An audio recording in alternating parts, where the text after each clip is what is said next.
1988 में एक 18 साल के लड़के ने कुछ ऐसा किया जो इंडिया में आज तक कोई अचीव नहीं कर पाया था। चेन्नई से आए इस टीनेजर ने इंडिया की स्पोर्टिंग आइडेंटिटी को एक नई दिशा दी। This guy has inspired a generation and a half to take up this sport. Thumbnail देख के आप सब समझ गए होंगे ही, लेकिन जो नहीं समझे, I am talking about the great Viswanathan Anand, जो 1988 में Shakti finance international chess tournament जीतकर इंडिया के पहले ग्रैंड मास्टर बने। उस टूर्नामेंट के दौरान इन्होंने Russian grand master FM Geller को भी हराया था। विशी आनंद एक नेक्स्ट लेवल प्रोडिजी थे शुरू से ही। 15 साल की उम्र में ही वन दी अर्जुन अवार्ड, 18 साल की उम्र में पद्मश्री, 21 साल की उम्र में he became the first Indian sports person chosen for the iconic खेल रत्न award. Imagine that.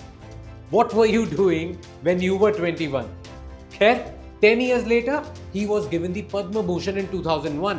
Then in 2008, he got the Padma Vibhushan. Now only the Bharat Ratna is left, which there's no doubt in my mind that he will get for sure.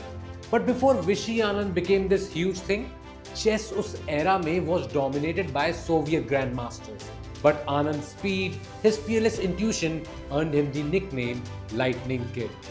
And who knew that this kid would go on to rule the sport in the 1990s and 2000s? I mean, 5-time world champion, 2-time world rapid champion, 2-time World Cup winner, World Blitz champion, and a 6-time winner of the chess Oscar.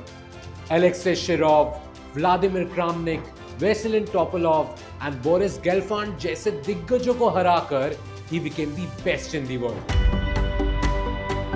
कोई doubt ही नहीं है कि India की sporting history में Viswanathan Anand has been one of the most influential. 2006 में ये बस चौथे ऐसे प्लेयर बने जिन्होंने 2800 एलो मार्क को क्रॉस किया after Kramnik, Topalov and Garry Kasparov. Anand पहले ग्रैंड मास्टर थे इंडिया से। Now we have more than 60। The men's world champion is from India. The women's chess world cup winner is from India. That's his legacy. Not the titles he won, but how his achievement in 1988 unlocked a nation's hidden potential. He kicked the door open. He lit a fire that turned India into a global chess powerhouse. And for that, Vishy Anand, thank you, sir.